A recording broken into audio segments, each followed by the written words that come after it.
Okay, welcome to the next episode of the Working Well TV. Really excited about today because I've got a special guest. Sometimes we have special guests on these, sometimes it's just me yapping on, but really great guest today. I may as well get you to introduce yourself. So, Professor Andrew Oswald, right? Do you want to introduce yourself? Well, you put it perfectly well. I'm a professor of economics and behavioral science at the University of Warwick. Yeah. I've worked for 30 or 40 years on what we call labor economics and job satisfaction, human happiness, and many related topics. I suppose I'm in between being a regular economist, which is what my PhD is in, and a kind of work psychologist. I love the overlap between those two worlds. That's really interesting. Something that I'm very passionate about. Maybe I can ask you a few questions about that. But the thing that initially caught my eye and led me to get in touch with you was a particular paper, a study that you've co-authored, right, called "The Growth and Collapse of Autonomy at Work." And it really caught my eye. We'll get into this, but it really caught my eye because it's quite surprising, some of the findings that come out of it. Not what you'd expect potentially. So could you tell me a little bit about where the idea for the paper came from? Well, we can tell us a bit. We can get into what the paper actually shows, but where did the idea come from initially? I suppose I've been interested for a long, long time in what contributes to job satisfaction and happiness in the workplace. There's a presumption that autonomy, job autonomy, being somewhat independent, making your own choices, at least considerably, matters a great deal. My colleague and I realized that although lots of researchers talk about this, there isn't nearly as much firm information about who has autonomy and what its characteristics are, what it does, and so on. So we decided to look into it. We have long experience of analyzing large random samples of workers. And in this study, we looked at Germany, the UK, and Australia. Tens of thousands of individuals randomly sampled. They very kindly take part in these statistical surveys, and we follow them through their lives over a very considerable number of decades. Yeah, I was going to say actually, straight from the off, well done on the methodology behind it, because you usually get these articles, don't you? And they've surveyed 17 undergrad students and making these wild claims, but it says 400,000 people, data points across 3 countries, and longitudinal data as well, right? Yes, that's very important because we're interested in the life cycle, you could call it, of autonomy for normal kinds of workers. And although you can try to get some understanding of that by looking at so-called cross-sectional data, that is snapshots at a particular point in time of different sorts of people. If you're going to understand life cycle patterns, what happens as I get older and then much older and so on, then statistically, it's almost essential to be able to follow the people as they age. And that's what we managed to do in this paper. And that's almost certainly why we got it into one of the very, very well-known American science journals. Yeah, absolutely. So tell me about the headline, "The Growth and Collapse of Autonomy at Work." What did you find, and why was it so surprising?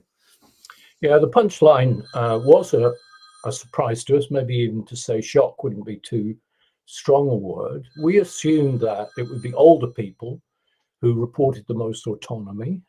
And when we measured autonomy in a more objective way, we expected them to show up as those with a lot of job autonomy. And that's not what we found.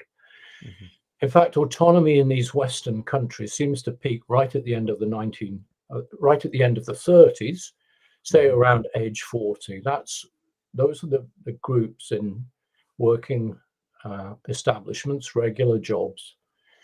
Those are the groups who report the highest autonomy at work.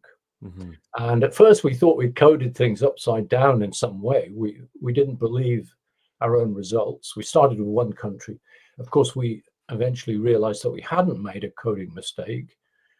And we started with Australia, actually, because my colleague is Australian, and we went to Britain, and we went to Germany, and then a further data set. And we also did a little survey of our own.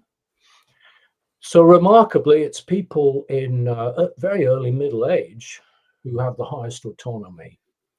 Yeah. That is not what economists and others believe. Hmm. As far as we know, this has never been concluded before. Hmm. It remains a mystery, and it's already created a certain amount of controversy. I'm sure lots of researchers will try and show us incorrect in some way. That's the nature of my business. Whenever people Hmm. claim anything strong, let's say, there are research teams all over the world who try to check, perhaps, and prove you wrong. I've been all through this many, many times in my life. I haven't got into trouble yet, Hmm. but there will be research teams in the world checking on their own countries now. Hmm. Yeah, yeah, no, it's really interesting to see. It would be interesting to see how that builds. First thing that went to my mind when you said that was I'm actually 39 years old, so this might be the end of my autonomy, right? I might crash after this. Although I am self-employed, and I believe that you found a slightly different picture for Yes. self-employment. Yeah, the self-employed and those who work in charities, to some Mhm. extent, those who work in the government sector, they're slightly different. Mhm. Of course, self-employment it's a complicated state. It's not easy to summarize what Mhm. autonomy means or what it Mhm. doesn't mean. But for the vast number of workers, our result holds, Yeah. and we are still not sure why that is. Mhm. But one of the features of the paper was that we decided, well, let's try and check this with measures of objective autonomy. Mm. See, it might be that people reach 40 and then they feel they've got lots of autonomy, then they're given big jobs. And although they, to an outsider, do have a lot of autonomy, then it doesn't feel like that because they're so burdened with Mm. tasks that go with seniority. Yeah. So we were concerned about that. That would still be an interesting thing to show, Mhm. that feelings of autonomy drop through the second half of working life. Yeah. But we wanted to check the feelings data, you Mhm. might say, with objective measures. So on all these data sets for all these tens and tens of thousands of people sampled every year, we measured their actual job titles. Mhm. And lo and behold, the job titles also, the seniority titles also peak Mhm. around age 40. So then we decided to go public on the paper. And I Mhm. should emphasize this is very different from the punchline that economists teach in labor economics courses in universities all over the world. Mm. There's been almost no work on so-called demotions. The assumption's been that people go up and up and up through their careers, or at best, Mhm. they run flat. Yeah. So the implicit assumption has been that everything improves for the average worker, and Mhm. that is clearly not the case. Mm. So that was something I wanted to ask you about that I couldn't get from the paper, and you probably weren't going to make this judgment. But do you see this as a good or a bad thing? I suppose I don't think in those terms. No. I'm a researcher, and I have found through my life it's not a good idea to have strong, as it were, moral feelings about Mm. or desires about how numbers come out. Mhm. It seems interesting to know for those in midlife because generally, and the data do support this, autonomy contributes to overall job satisfaction and happiness. Mm. Um, Perhaps it's a bad thing for older workers, but I don't think in those terms. Mm. Although that was something that you talked about, that this hump shape is different from a lot of the U shape relationships that we see on other measures of well-being. Could you talk to me about that? Like, what specifically did you mean around those U shape factors? So are they other factors in the workplace, or is that general life satisfaction, or both? Yes. Uh, in a nutshell, life satisfaction tends to be U-shaped through our lives. Hmm. Happiness tends to be U-shaped. Similarly for mental health, and very sadly, very, very tragically, if you look at suicide data, for example, for the UK, Hmm. I'm sorry to say that people in their late 40s are the ones at most risk of suicide. That's probably not widely known in the population. There's so much publicity about young people taking their own lives that I've discovered that most non-specialists don't realize that it's actually, especially the men in mid to late middle age, who are most at risk. So I always tell people, when you're in that age group, do keep an eye on your friends. Now, one of the reasons why we thought we'd coded the feelings of autonomy data the wrong way up was that we were getting this hill shape through life with respect to age and autonomy, job autonomy, and yet I've known for 30 years that there's a U shape in most measures, broader measures of well-being. That puzzle, of course, we've only just published this paper, is currently unresolved, and it might be unresolved for years. I'll be talking about this in a conference in Paris quite soon. But the evidence on U-shaped happiness through life is very old. It goes back to the early 1990s to a group I was working with at the London School of Economics. I think we were just about the first people to find this. And it's been reported in journals and in the media for a long, long time. That pattern is not understood. We have found it also in great apes, in chimpanzees and orangutans. Oh, wow. Right. And just last night, I got an email from a friend in Chicago who says that at the next meeting of the American Primatological Society, do I say that? The scientific society. Better than I can. There's going to be a paper presented finding the same thing as colleagues and I did on chimpanzees and orangutans for different kinds of primates. And I've read the paper abstract. I don't know how it's done, but they're very distinguished researchers, and they're going to show evidence that for wild monkeys, there's evidence that mental well-being is U-shaped through life. So my current view is that something biological or unusual anyway goes on scientifically inside humans. How we square that with the hill shape in job autonomy, I don't know. Yeah. Could it be that we're not mistaking autonomy for responsibility, but it's as you said at the very start, the common knowledge, the common consensus is that more autonomy is better, right? I've got more control over the things that I'm doing and choosing my own path. I'm more empowered, all these sorts of positive words. Is there a risk, however, that this U-shape could be, in terms of happiness, could be described in middle age? I'm 39 years old. I have 2 young children. I've a little bit different because I'm self-employed. But if I was in moving up to a more senior management position, I've taken on more responsibility. My demands have increased, right? And actually, there's something as then I age where I'm glad to give up some of that autonomy, in a sense, because I'm not in control of what my kids are doing, but it's not as big a deal because they can look after themselves and somewhat. Do you think that's possible, or am I misreading the definition of autonomy? It is possible. As my colleagues and I have been working on this for some decades, you can imagine that we've thought our way through some of these things. One thing to say is it's not going to explain the U-shape in chimpanzees and orangutans very quickly. Fair. Yeah. And what we've discovered is that unmarried people and married people have the same U-shape. Those with children and without children have the same U-shape. Men and women have approximately the same U-shape, and so on. So there's, as far as we know, researchers believe that there's some kind of not fully understood process going on as we age as human beings, and maybe more broadly as primates. And I don't think the explanation for this intriguing U-shape is going to be discovered by a social scientist or economist.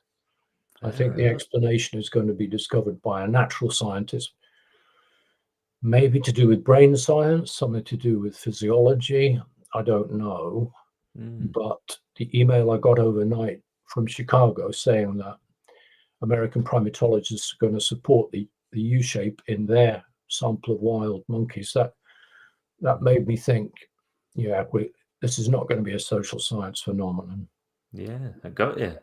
Hey, this is not where I was expecting this conversation to go. But it's super interesting. Super interesting, though. Yeah. If we return to job autonomy, Yeah. then of course we would all like to understand, how can it be that job autonomy peaks at the age of 40? Yeah. What's the mechanism? Right. What's Now, the how can mechanism? that Yeah. be? And seniority titles. So Mm. here's one way to think about it. Of course, more or less any organization, I'm going to leave you out as if you're self-employed, but more or less any organization has a somewhat triangular structure. Mhm.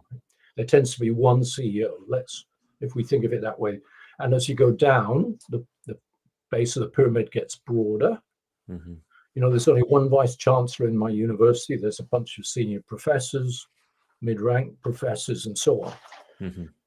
Now, that may be a clue to this, because by definition, only rare individuals can go all the way up. Mhm. So what may be happening is that, of course, a few of the people do have increasing job autonomy and more seniority, but the typical person does not. And if there's a new generation of thrusting individuals, men and women, coming up behind, filling up the mid-range positions, it may well be that the older generation who were in the mid-range positions, they get demoted. Not necessarily in a formal way, but they get moved sideways and gradually down. Their job titles get made less extravagant, and the people coming up get those senior sounding job titles and the attendant autonomy.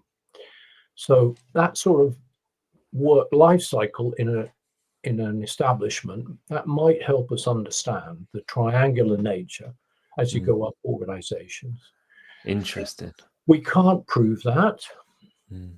We do know that some of the standard statistical worries that if I go to a seminar and talk about, I'll run into, are okay. Mm. One possibility is what's called attrition bias, and that is that certain kinds of people drop out.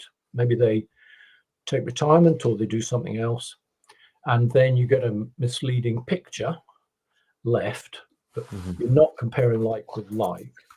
But anyway, we've done lots of these checks, and the paradoxical peak around the age of 40 in autonomy is still there. Yeah. Yeah, absolutely. As you were talking then, and I know this is another one that we can't prove because you just said we can't prove that to be true, but when you were talking about the that as a possible mechanism for this fall off in job autonomy that you see, if I was to ask you to guess, to hypothesize, do you think that that's a conscious process, and do you think that's done by the individual managers, people themselves, or do you think that's the organization? So our organizations looking at people in their 40s and saying, look, they're not going to be the next CEO, so let's consciously demote them and perhaps make room for the next one up? Or is it an individual manager thinks, I've reached a point and this is really hard and I can't see myself going even further, so do you know what, I will step down? What do you think? What's your take on that? That is a very good question. I mean, my instinct would be that it's a mixture of the two. But if you take what I might call the generational view that I put forward, there's always a generation coming up. They are working super hard. They're more up to date. They're taking the middle ranking positions. What's going to happen to the older workers who are in the middle ranking positions? Because the organization can't just expand and expand endlessly. It has to adapt to, what are we going to do with this new thrusting generation? So I would guess that what happens is there's a lot of informal demotions.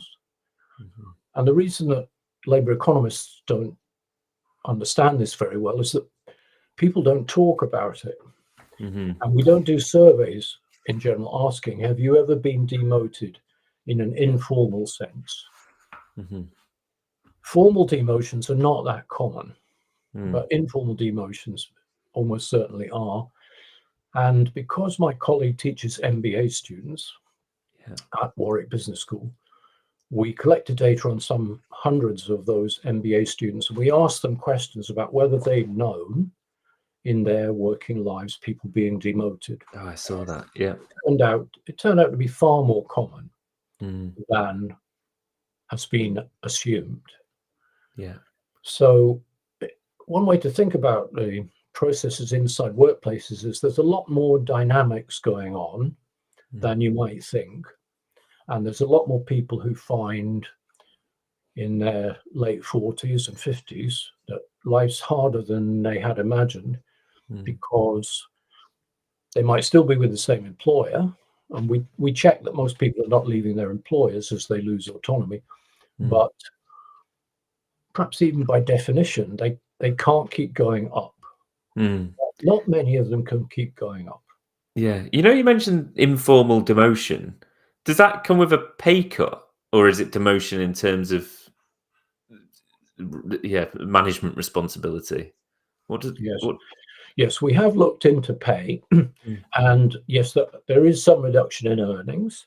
Right. It comes a bit later than 40, and it's a bit smoother than the decline in autonomy. But I suppose that inevitably there will tend to be, as people lose seniority, they will tend to lose earnings. This is a shock to university professors because in my business, you go up to earn what a senior professor does, and there's plenty of variation in that. And then you don't get pay cuts after that. But one of my close relations works as a very senior HR manager in the City of London, and she doles out pay cuts and formal demotions and informal demotions all the time. Right. Wow. Yeah. Super interesting. That's interesting. One thing that was in my mind, and I was a bit of a loaded question, and I was asking you to posit around the whether that was a conscious process and all the rest of it, is I don't suppose you've come across, and look, this is a real buzz term, and I'll be perfectly honest, I don't know if there's any actual evidence to back it up, but something that's been doing the rounds just recently is this idea of what's called conscious unbossing. And it's this idea that particularly people in the younger generation, so Gen Z, it's always Gen Z, right, are coming into organizations with no motivation to be a manager, because they're looking at the managers above them and they're thinking, like I say, that looks really hard. I don't necessarily want to take that on. The other thing that's happened is with the cost of living crisis, yes, I could take on, I could get this promotion and all the rest of it, but I still can't buy a flipping house. Like, I'm miles off. So it's almost, the inference with that, with people talking about that, is that perhaps the newer generation might be happier to stay at a relatively low level, but instead do other things with their time, in their personal lives. And I guess there's two questions here. Do you think that that's true? And then number two is, if it is true, what happens then? Is there a void in the middle where we can't demote if no one wants to come up and we're demoting the other side? We've got no managers left. Yeah, I'm involved in a research project trying to look into that issue, which you do hear discussed quite a lot, and I don't know what the answers will be on that. Informally, I've talked to managers, and of course, most of them are in midlife or a bit past midlife, like me, and they do tend to be rather critical of the young generation. Many of them do say that they don't like working hard and they expect way too much. Now, it could be that 50 years ago, the old were saying the younger generation are a bunch of wasters too. So we have to bear that in mind. But I do think, insofar as we can tell at this stage, that the younger generation do have different ambitions. Why that would be, I don't know. A lot of them, if you think about this, about London and all those sometimes quite glamorous white-collar jobs, a lot of those younger workers will know they're going to inherit houses. They're going to inherit a great deal of wealth. And that's very different, say, than when I was a 21-year-old, or my friends from high school were a little bit earlier, late teenagers and so on. And that might not be very good for motivation, or they might think that we can enjoy our lives more because mother and father are going to give us a house worth £700,000. It could be that the nature of it has made it less attractive.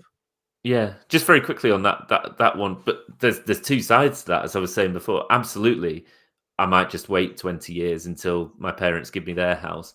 But the other side of it is, you know, when I started work, however long ago, 20 years ago, there was what felt like a realistic pathway to be able to buy a house. You know, if I started earning whatever it was, £18,000, which isn't enough to buy a house. But if I get a couple of promotions and I save my money, I might be able to buy one.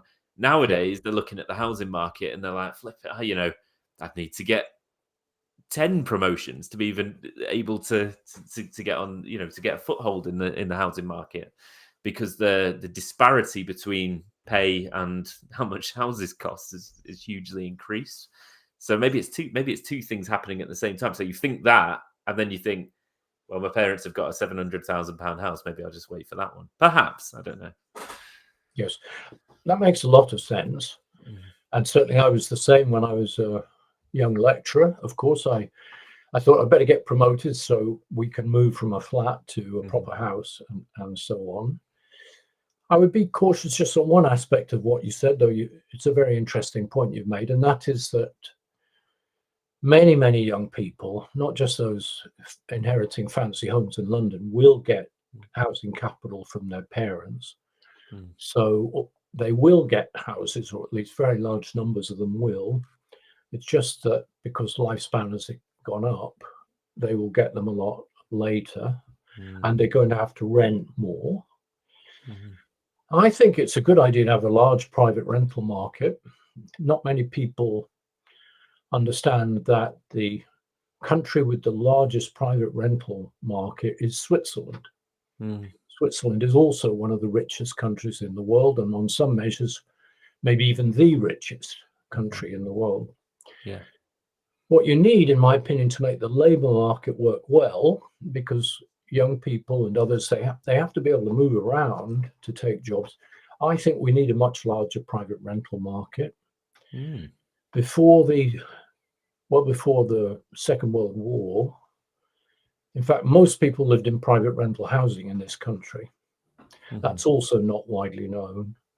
The reason that there's so many people in home ownership now is because of the very large tax breaks that were given.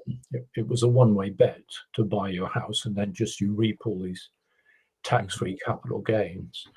And unfortunately, that has mucked up the lives of the young. And I regret that. And I've always argued against these big tax breaks for home owning. We are obsessed in the UK by owning homes, and in a way that you don't see necessarily in a lot of mainland Europe. I guess the way I see it, you know, in my own life, whether that's good or bad, is it's my primary mechanism for wealth management, to be perfectly honest. You know, if I was going to invest, if I came across any money and I was going to invest it, would I invest it in the stock market, which is slightly risky, or would I do an extension on my house or buy a new house? I might do the latter, because I see how those prices have been increasing. But yeah, historically, that, of course, it has been a very good investment. I remember my father, when I was young, he was a professor too, said, just put all your money into housing, Andrew, as much as you can. But you did say one thing that's wrong, even though it's very a common misconception. That is, we're only average in our home ownership rate in Western Europe. We're only average. Oh, okay. Spain has more like 80-ish%. Right. We're just over 60. Okay. So it's not true that the British are exceptional. We're quite normal. But these other countries, you see, with the exception of Switzerland, have handed out enormous tax breaks to people for buying their own home. And that's why we're stuck with such high home ownership. Yeah. Some of my other work suggests that's bad for the efficiency of the labour market, because it prevents young people from moving around. Younger people need to begin in private rental housing when they go 250 miles to a new job. Yeah. So I hope one day that will be fixed. Yeah. I got you. Look, can I bring it back one final time, just before we finish up, just to the paper? So my final question was really, so what? From a business, what I'm really interested in is so what from a business's perspective. So if I run a business, or you've got organizations, what implications does finding this out around the hump shape relationship with autonomy, what does that have for businesses? I've got another one I wanted to ask you about, but yeah, talk to me about that. I would think of a number of factors here. Mm. First of all, we're trying to understand the patterns in the world, and that's going to be valuable for all sorts of reasons. The employers themselves must know a great deal about this. They must know how they're treating individuals when they get beyond their most productive, say in early to midlife. They must know how they deal with these older employees. So it's probably not a surprise to a lot of employers. It seems sensible psychologically for people to be prepared for this pattern. Right. If they come to terms with it, they might manage to forgive themselves as individuals if they become less and less important in an organization, and they're not failing. Yes, they're not personal failures because this is normal. That's another reason. A third, I would say, is because of the importance of autonomy to job satisfaction and general feelings of human well-being. That this job autonomy is bound to be helping in midlife, where we know from the U-shape a lot of other things are stressors. How people come to terms with older ages, I'm not sure, but I hope eventually to discover as a researcher. I seem to have managed, but my business is not at all typical, just like your business is not typical. Yeah, I got you. I've got one final one that I wanted to run past you. Almost playing a little bit of a devil's advocate, I guess. Are demotions at that age and all the rest of it, consciously or unconsciously, a good way to avoid the Peter principle? Is it possible that actually this is a good thing? Because I'll tell you one thing that I come across all the time, and I wouldn't necessarily have always associated this with age, but you hear all the time people have moved up through organizations because of pure length of service, because of technical skill at their job, but then they're thrust into more senior positions where they become managers, where they're responsible for other people, and they're really bad at it. But then the risk is that you can't shift them, and then it creates a really toxic culture that pervades underneath that. So is there a possibility, as I say, that this is a good thing? Maybe we're moving them down. I don't know. What do you think? Yes, I would say so. It strikes me that the pattern we've uncovered is likely to be a corollary to follow from the important Peter principle. And after all, if we just think in common sense terms, say you're part of an important company, a large company, are you going to let incompetent managers sit in their jobs for 25 years? Now, that may well happen in certain sectors where jobs are heavily protected, but if you talk to HR managers, they call them people managers now. In the big organizations, I know London best, but in the large cities, they've got a business to contribute to. They do not want those with low productivity, and they get rid of them one way or another. They may not sack them, and maybe there's not very much fuss about a gentle demotion. The people don't want to talk about it. The companies probably don't make a fuss about it either publicly, but to run an efficient business, they probably need to shift these individuals gently downwards. But I guess the risk is that it becomes ageism. The risk is that why would you not move someone down when they're 28? I guess because again, spitballing here, but subconsciously I might think, well, that person's not very good at their job now, but they've got potential. They could change, they could get better. Whereas perhaps if you've got a 40-year-old and you think, well, they're not particularly, maybe you wouldn't invest the same amount of time and effort in developing them when it's easier just to push them down the hill, and make room for some more potential in their place. Push is a strong word. Gently nudge them into other activities. And let's face it, by the age of 40, you'll be able to judge the productivity of your employees. Certainly I can in universities Show me a 40-year-old and I know what they have achieved and whether they will achieve much more. Oh, there we go. Right. Well, I won't ask you to judge me. We'll call it there. We'll call it there. Right. So thank you so much for your time today. Honestly, fascinating. I could speak to you for hours and hours and hours about not just this, but yeah, the wealth of knowledge you have about this subject. So it'd be great to catch up again in future. Certainly, if we get a chance. My final question is always the same whenever I speak to a guest: is where can people find you? Where can they find out? Where can they hear more from you? If you want people to find you. You said that you're an event in the next few weeks. Well, it's very easy to type my name, Professor Andrew Oswald, into the web. You'll get far more material. Mm-hmm. Right? I've been working for more than 50 years on these things. You get more material than you can deal with. But you can't hear me speak unless you come to an academic conference in Paris in late September, and I suspect most people won't. But it's been a pleasure to talk to you, and the best of luck with your own U-shape, by the way. Thanks. I really appreciate it. Yeah, I'm on the up when it comes to the U shape, but I'm on the down when it comes to autonomy. So hopefully it'll even itself out. Okay then. Right. All the best. Thank you very much. A pleasure. Bye-bye. See you soon. Bye.